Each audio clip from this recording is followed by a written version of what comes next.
আল্লাহ বলে বান্দারে তোরা কেমনে আমি রবরে অস্বীকার করস? আরে হাতের উপরে চামড়া নিচে দিলে কি করতি? পায়ের উপরে চামড়া নিচে দিলে কি করতি? চোখ লাগাইছে, চোখের গোড়ায় এই চুলগুলো কেন পাতিগুলা দিছে, এটা ওদি ব্যাখ্যা করলাম না। ও যুবক আমার, শুধু নাক দিয়া শ্বাস ফালাইবার জন্য দিলেও তো পারতো, মুখ দিয়া কেন আমার আল্লাহ দিল শ্বাসটা ফালাইবার জন্য? খেয়াল করে দেখো, নাক বন্ধ থাকলে মুখ খোলা রাখলে মুখ দিয়া শ্বাস ফালানো যায়। রাতের বেলা ঘুমাইয়া মুখটা মনের অজান্তে বন্ধ হয়ে গেলে আবার ফেরেশতারা নাক দিয়া শ্বাসটা ক্লিয়ার করে দেয়। এমন কোন অঙ্গ নাই যে অঙ্গের জন্য ফেরেশতা নিযুক্ত নাই। এই চোখের ফেরেশতা চোখ চালাইতাছে, কানের ফেরেশতা কান চালাইতাছে, মুখের ফেরেশতা মুখ চালাইতাছে, মাথার ফেরেশতা খেলাইতাছে, হাতের ফেরেশতা লড়াইতাছে, পায়ের ফেরেশতা চালাইতাছে। এমন একটা সময় আসবে হাতটা মৃত্যুর আগে পাগুলো অচল হয়ে যায়, 1 ইঞ্চি সামনে কদম দিতে পারে না। কেন? কারণ আমার আল্লাহ যতটা কদম তার নসিবে লিখে রাখছিল, ফেরেশতারা কদম গুলা দেওয়াইছে। এই পা আর চলে না। জমিন ডাক দিয়া কই, আল্লাহর বান্দা তোমার আর জমিনে ফালাইবার তোমার কদম নসিবে নাই। চোখের সামনে দেখো দেখো তোমার মা, আমি তো দেখি না। ওই চোখের ফেরেশতা বিদায় হইয়া গেছে, এই জন্য চোখ দিয়ে সে দেখে না। কানের ফেরেশতা বিদায় হয়ে যায়, এই জন্যই তো মরণের কালে কালিমাটা বললো তার কান দিয়ে শুনে না, হু কইরা তাকায়া থাকে। সব ফেরেশতারা আস্তে আস্তে বিদায় হইয়া যায়, একমাত্র 2টা ফেরেশতা বাকি থাকে। একটার নাম বলে কিরামান কাতিবিন। এই 2জন ফেরেশতা মৃত্যুবরণ করার আগ পর্যন্ত কাদের মধ্যে থাকে? কারণ ওই মৃত্যুর আগ পর্যন্ত ভালো কিছু বের হলে তারা লিখবে, মন্দ কিছু বের হলে লিখবে। এই মানুষটা যখন সব ফেরেশতারা বিদায় হয়ে যায়, মানুষটা একেবারে পঙ্গু হইয়া যেন কইরা যায়। হিতাহিক নলেজ থাকে না, চোখ চলে না, কান চলে না, জবান চলে না, হাত চলে না, পা চলে না। ও যুবক, এই জন্য হাতটা সক্রিয় হওয়ার আগ পর্যন্ত, এই পাটা সক্রিয় থাকার আগ পর্যন্ত আল্লাহর ঘর মসজিদে দৌড়াইয়া দৌড়াইয়া যাওয়ার দরকার আছে না? না। أقيموا الصلاة وآتوا الزكاة واركعوا مع الراكعين।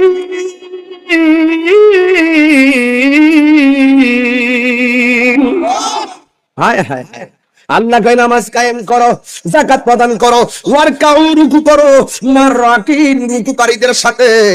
একটা স্নানে রাগারে বসিয়া হেরেনো মাটির ডেলা হাতে নিয়ে শুকিয়ে দেখুন রয়েছে কস্তুরী মেলা। কহিল কস্তুরী তুমি কি আতর দান, তোমার গায়েতে সুবাসে ভরা তুমি কি গুলিস্তান। কহিল কস্তুরী অসব কিছু নহি আমি, আমি অতি নিচু মাটি, ফুলের সহিত থাকিয়া ওহার সুবাসে হয়েছি খাটি।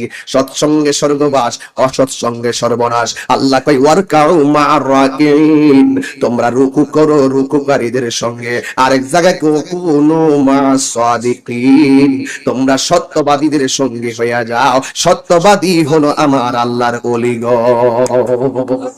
আরো বড় করে কন্যা সুবহানাল্লাহ কন্যা। এই জন্য আমার যুবক ভাইয়েরা, আমার মুরব্বী বাবারা, নামাজের কথা বলছিলাম। নামাজ, এই পাটা শক্ত থাকলে নামাজে যাও, কানটা ঠিক থাকলে আল্লাহর গান গাও, চোখটা ঠিক থাকলে মানিকের কুদরত দেখো, জবানটা ঠিক থাকলে জবানটার জিহ্বাটারে জিন্দা রাখো, পেটের মধ্যে খাবার থাকলে শরীর তাজা থাকে, জিহ্বার মধ্যে মৌলার জিকির থাকলে তোমার কলবটা জিন্দা থাকে। কথা বলেন ঠিক ঠিক? পরিষ্কার কথা বলতে চাই যুবক ভাইয়ের আমার, ভাত খেলে ফল খেলে গায়ে বল পাওয়া যায়, কিন্তু যখন গিজাউল কালবে জিকিরুল্লাহ, যখন তোমার কলবে আল্লাহর জিকির থাকবে, মুখে আল্লাহর জিকির থাকবে, তোমার কলবের খাদ্য হয়ে যাবে। আর এগুলো করতে গেলে, আপনার এই বন্দেগী করতে গেলে আপনাকে ধৈর্য লাগবে। আল্লাহ বলছেন ওয়াস্তাঈনু বিস-সাবরি ওয়াস-সালাহ।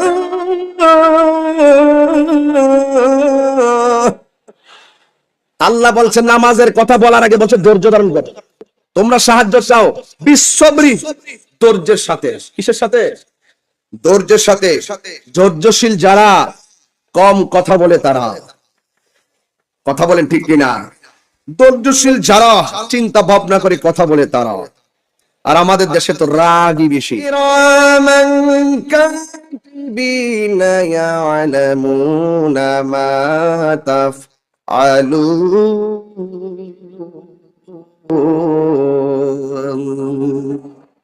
আল্লাহ রাব্বুল আলামিন বলেন, এই 2জন ফেরেশতা সম্মানী ফেরেশতা, তুমি প্রকাশ্যে যা করো তা লিখে, গোপনে যা করো তা লেখে।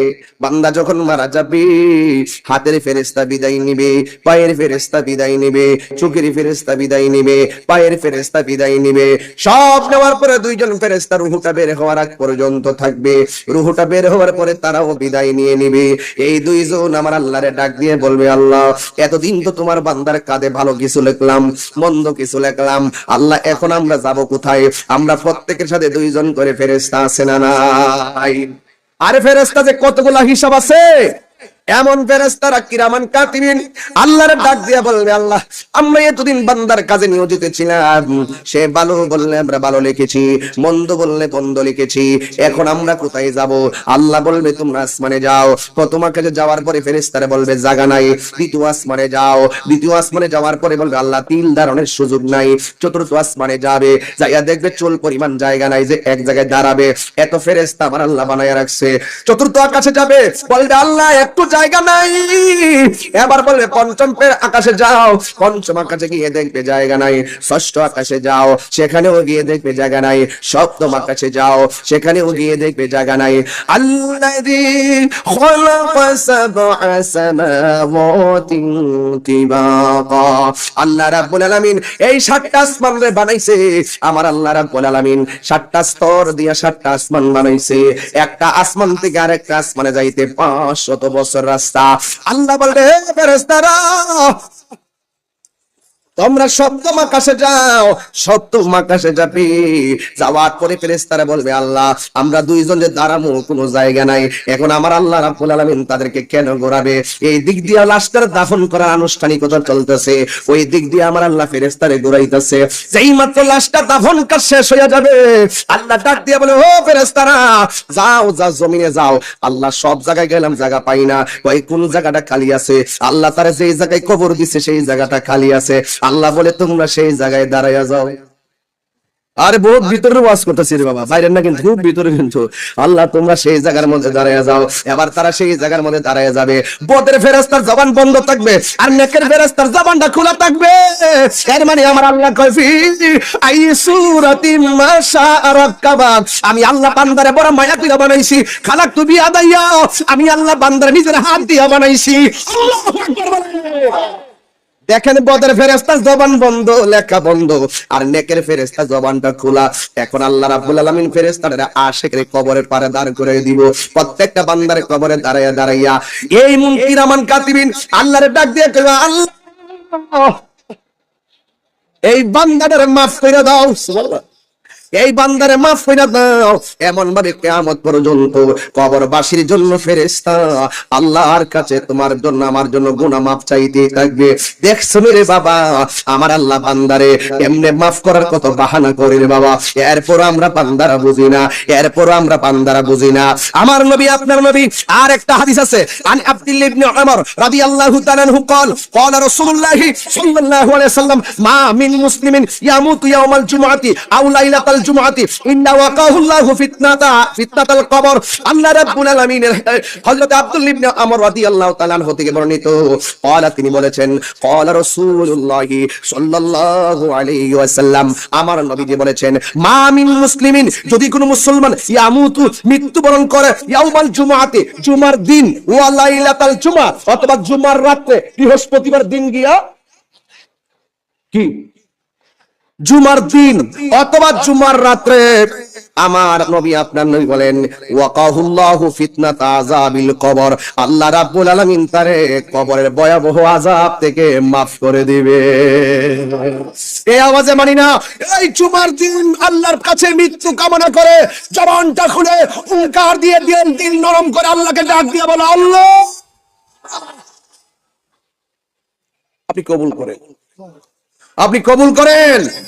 আমিন বলেন, আমিন বলেন, আমিন বলেন। দেখছেন নি একটা হাদিস পড়ছিলাম একটু আগে, শুনবেন একটু আগে একটা হাদিস পড়ছি, মাইয়াকতুলহু বাতনুহু ফালাই ইউআযাবা ফি কবরিহি, যারা পেটের পীড়ায় মারা যায় আল্লাহ কবর আযাব থেকে তারে maaf করে দেয়। আবার আরেকটা হাদিসের মধ্যে আমার নবী আপনার নবী মিশকাত শরীফের হাদিস, আমার নবী বলে কেউ যদি জুমার দিন অথবা জুমার রাতে যদি মারা যায় কবর আযাব বড় ভয়ঙ্কর, এই আযাব থেকে আমার আল্লাহ ওই লোকটারে maaf করে দিবে। এই জন্য তো আমরা বলি আপনায়া সে কবরে মাফ করে দাও দয়াল নবীর। কন্যা কন্যার বন্ধ নাই রে, বান্ধব নাই রে, যেই জায়গায় বন্ধু নাই রে।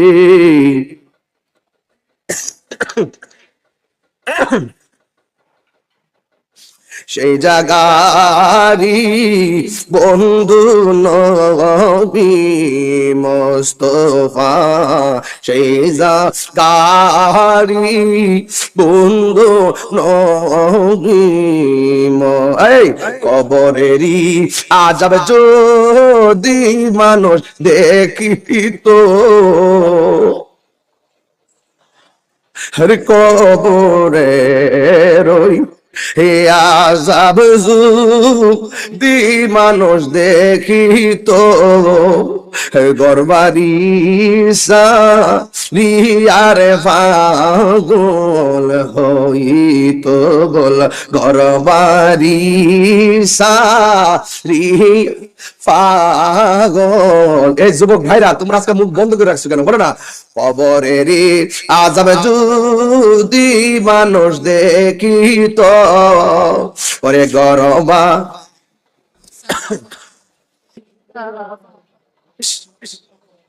হইত, গরবা রিয়া পাগল হইত। একটা জবান বন্ধ রাখবেন না, জবানটা খুলে বলু সুবহানাল্লাহ। কবরে কেমনে থাকবো একা একা, বলেন না, কবরে কেমনে থাকবো একা একা, তোমার বন্ধু যেন সাথী হয়ে দে দেখা, তোমার বন্ধু যেন সাথী হয়ে দে দেখা। জোরে জোরে কি আল্লাহু আকবার বলা যাবে না? তোমার মতো কত যুবক রোড অ্যাক্সিডেন্টে হঠাৎ করে মারা যায়। এখন কালকে যদি তুমি মারা যাও, আল্লাহ যদি কই নামাজের হিসাব দে, তুমি কি দিবা? যদি বলে মা বাবার খেদমতের হিসাব দে, তুমি কি দিবা? নেক কাজের হিসাব দে, তুমি কি দিবা? এই জন্য সদা সর্বদা মৃত্যুর জন্য প্রস্তুতি নিতে গেলে সব সময় ওযু অবস্থায় থাকবা, ইবাদতটা পূরণ করবা, নবীর মহব্বত দিয়ে ধারণ করবা। যদি তুমি পাক পবিত্র না থাকো, আত-তুহুরু শাতরুল ঈমান, পবিত্রতা হলো ঈমানের অর্ধেক। এই জন্যই তো আমার নবী, আপনার নবী রাহমাতুল লিল আলামিনের একটা হাদিস আমার মনে পড়ে গেল, আমি কোট করে নিয়ে এসেছি। আন ইবনে আব্বাস রাদিয়াল্লাহু তাআলা আনিন নবী সাল্লাল্লাহু আলাইহি ওয়াসাল্লাম আন্নাহু মাররা বিকবরাতাইন ইউআযাবান ফাকাল ইন্নাহুমা লা ইউআযাবান ওয়া মা ইউআযাবান ফি কাবীরিন আম্মা আহাদুহুমা ফাকানা লা ইস্তাতিরু মিনাল বাউলি ওয়া আম্মাল আখারু ফাকানা ইয়ামশি বিন নামিমা। আমার নবী, আপনার নবীর প্রিয় সাহাবী হযরত ইবনে আব্বাস রাদিয়াল্লাহু তাআলা আনহু থেকে বর্ণিত, তিনি আমার নবী থেকে বর্ণনা করেন, আল্লাহু নিশ্চয়ই আমার নবী মাররা গমন করেছেন বিকবরাইনে, দুইটা কবরের দিকে, ইউআযাবান, দুইটা কবরে আযাব হইতেছে। ফাকালা, অতঃপর আমার নবী বললেন, ইন্না, আমার নবী দুইটা কবরের পাশ দিয়ে যাইতেছিলেন, ওই দুইটা কবরের মধ্যে আযাব হচ্ছিল। ফাকালা, অতঃপর আমার নবী বললেন, ইন্নাহুমা ইউআযাবান ওয়া মা ইউআযাবান ফি কাবীরিন, এই দুইটা কবরে যা আযাব হইতেছে বেশি বড় কারণে আযাব হইতেছে না। আহাদুহুমা, একটা কবরে আযাব হইতেছে, ফাকানা লা ইস্তাতিরু মিনাল বাউলে, ওই কবরের মানুষটা পেশাব করে সতর্কতা অবলম্বন করতো না, এই জন্য কবরে আযাব হইতেছে। তুই যুবকটা মনে করছস যে আমি যেহেতু নামাজ পড়ি না, পবিত্রতা অর্জন কি দরকার? আমি যখন কোরআন শরীফ ধরি না, পবিত্রতা অর্জন কি দরকার? আমি যেহেতু ভালো কাজ করি না, আমার পবিত্রতা হওয়ার কি দরকার? তুমি তো মনে করতেছো আমি নামাজ পড়ি না, পাক থাকলে কি না পাক থাকলে কি? না না, আমার নবী বলেন, আমার নবী বলেন ফাকানা লা ইস্তাতিরু মিনাল বাউলে, আমার নবী বলেন একটা কবরের মধ্যে আযাব হইতেছে, প্রস্রাব করে গাফলতি করত, প্রস্রাব করে পবিত্রতা অর্জন করতো না। আস্তানজিহু আনিল বাউলি ফাইন্নাহু আম্মাতু আযাবিল কবর, কবরের মধ্যে ম্যাক্সিমাম আযাব হবে প্রস্রাব করে পানি না নেওয়ার কারণে। যুবক, তুমি সিদ্ধান্ত নাও, আজকে থেকে তুমি সিদ্ধান্ত নাও, আত-তুহুরু শাতরুল ঈমান, পবিত্রতাই হলো ঈমানের অর্ধেক। আমার নবী বলছেন, কেউ যদি অপবিত্র অবস্থায় জমিনে চলাফেরা করে, জমিন তাকে লানত দেয়, জমিন তাকে লানত দেয়, ফেরেশতা তাকে অভিশাপ দেয়। এখন তুমি সিদ্ধান্ত নাও আজকে থেকে কি অপবিত্র থাকবো নাকি পবিত্র থাকবো? আপনি কি চান না যে আপনার মৃত্যুটা পবিত্র অবস্থায় হোক? আপনি কি চান না যে আপনার মৃত্যুটা পবিত্র অবস্থায় হোক? আরে আল্লাহুম্মা বিসমিকা আমুতু আহিয়া, আমি তো ঘুমে মইরা গেছি, আল্লাহ বাঁচাইছে দিকে না জিন্দায় উঠছি, নাইলে তো আমি মরার মতোই ছিলাম। তুমি যদি ঘুমের ঘরেই যদি তুমি মারা যাইতা, তাইলে তুমি কি জবাব দিতে আল্লাহর কাছে? রাসূল বলছেন, আমি দেখছি দুইটা কবরে আযাব হয়, আহাদুহুমা ফাকানা লা ইয়াস্তাতির মিনাল বাউলে, সে প্রস্রাব করে পবিত্রতা অর্জন করতে না, ওয়া আম্মাল আখারু ফাকানা ইয়ামশি বিন নামিমা, আরেকটা কবরে আযাব হচ্ছে সে চুগলখুরি করত। এই মুনাফিকের গোষ্ঠী আছে না নাই? এই চুগলখুরির গোষ্ঠী আছে না নাই? এই সমাজের মধ্যে ম্যাক্সিমাম দ্বন্দ্ব হয় মুনাফিকদের কারণে। এই সুখের ঘরে দুঃখের আগুন লাগে, আজকে ঘরের ভিতরে জামাই বউর দ্বন্দ্ব মিথ্যার কারণে আর চুগলখুরির কারণে। হারুয়ে এক কথা, বইয়া এক কথা, মার বিরুদ্ধে এক কথা, শাশুড়ির বিরুদ্ধে এক কথা, শ্বশুরের বিরুদ্ধে এক কথা, জামাইয়ের বিরুদ্ধে আরেক কথা, পাশের বাড়ি ঘরের বিরুদ্ধে আরেক কথা, রাস্তাঘাটে চলতে গিয়ে আরেক কথা, আপনারও বন্ধুর লোক এক কথা, এই বন্ধুর সঙ্গে থাকলে বন্ধু ভালো, আরেক বন্ধুর কাছে গেলে এই বন্ধু ভালো না। এই রকম মুনাফিক আর চুগলখুর সমাজে আছে না নাই? এই আওয়াজে মানে জোরে বলা আছে না না? এখন সিদ্ধান্ত আপনারা দিবেন আজকের উমেদনগর মাহফিল থেকে, আজকে থেকে চুগলখুরি কি চলবে না বন্ধ হবে? আপনারা চুগলখুর বুঝতেন না, আরেকটু বুঝাইয়া দেই, কষ্ট হইব আপনাদের। হ্যাঁ, চুগলখুর মানে হলো এদেরকে চিনার কোন সুযোগ, আপনার সাথে এমন ভাবে চলবো, বাপ রে বাপ, আপনারা কলিজা খুল্লা দিয়া ফেলাইল, সুযোগ পাইলে আপনারা বরাক বাস দিয়া দিল, এমন কিছু আছে না নাই? বলে এটা হইলো কেমন জানেননি? এটা হইলো কেমন আমি কইতাছি, এটা হইলো মনে করেন আপনার বাড়ি উমেদনগর, ওই বগলা বাজার থেকে একটা ছেলে আইছে আপনার বাড়ির মেয়েটারে দেখবার লাগে, ঠিক আছে? তো আমরা যখন মেয়ে দেখি তখন তো পাশের বাড়ির মানুষ জিজ্ঞাসা করি, কি গো এই মেয়েটা কেমন, কি আসে বিষয়টা কিছু কথা আছে না? আমরা যখন মাহফিলটা লিখি তখন তো হিসাব করি কোন জায়গা পাশে কে আসিল, গতবার মাহফিল করছুনি, গতবার শুনি, আচ্ছা এটা আমি পরে দেখতেছি। আচ্ছা কয়েকটা ডেট দিবার লাগে, ডেট দিতাম, আচ্ছা বর্ষ ডেট দিব ইনশাআল্লাহ, যোগাযোগ করো ডায়েরিটা দেখা। আমার ডায়েরি আর বিকাশ নাম্বারের নাম হইল জনাব ফারুক ভাই, ঠিক আছে? যিনি প্রকাশ, ঠিক আছে? ইনশাআল্লাহ কম আমরা সুন্নিরা এক থাকা লাগবো নি, এই সুন্নিরা একসাথে থাকা লাগবো নি, দরকার আসেনি? আমি আস্তে আস্তে গুছাই আনতেছি মুনাফিকদের গোষ্ঠীটিরে ধরে লিয়ে আগে, এটি আমরার মতো নই, এটা ইমান চোর, জুতা চোর বহুত থেকে বানা, এটি ইমান চোর, কথা বলেন ঠিক না বেঠিক? যাক আমি এইদিকে লম্বা সরে করতেছি না, আমি কিন্তু আজকে ঠেললে ওয়াজ করতেছি, কোনো ফাঁক দিছি ভাই? পুরো দুম আছেও জান্ডা দিয়ে খাইয়া যে উঠছে, খাওয়াইছে চেয়ারম্যানে, দেশি মুরগি, দেশি মাছ, এই যে এত খাওয়াইছে, আমি কি এখন দুম দিছি? খাউনটা কথা কইতেছে না, ঠিক আছে ইনশাল্লাহ, যাক অসুবিধা নেই। চুগলখুরির কথা কইতাম সাহেব ভাই, চুগলখুরির কথা কইতাম আর কি। বগুড়া বাজার থেকে মেয়ে দেখতে আইছে উমেদনগর, পাশের বাড়ির মহিলারা জিগাইতাছে, কি গো এই মুখের মাইয়াডারে আমার ফুলা দিয়ে নিতাম চাই, তুমি কি তাকো বা? ডাক দিয়া কো, না না না, মেয়েটা তো খুব ভালো, মেয়েটা 5 ওয়াক্ত নামাজ পড়ে, রোজা রাখে এবং মোটামুটি পর্দাশীলা, অনেক পর্দাশীলা, তার কণ্ঠের আওয়াজ কেউ শুনে নাই, এত ভালো, 5 ওয়াক্ত নামাজ পড়ে, তার মার সাথে জীবনে ঝগড়া করে নাই, তার ভাই বইতে কোনো সময় ঝগড়া করে না, চুগলখুটি কেমন দেখাইতেছে আর কি, সব ভালা এবং কোনোদিন ঝগড়া করছে না। লাস্টে ক কার লগে জানে ফোনে কথা কো, বিয়া হইব নি, আর বিয়া হইব নি? এই চুগলখুটি হইলো এমন ডেঞ্জারাস, সাথে বিরা থাকবো, পার্সন সুযোগ পাইলে আল্লামা শহীদ ফারুকের মতন গলায় ছুরি চালায় বিদায় করে দিই। এই মুনাফিকের গোষ্ঠী আছে না না?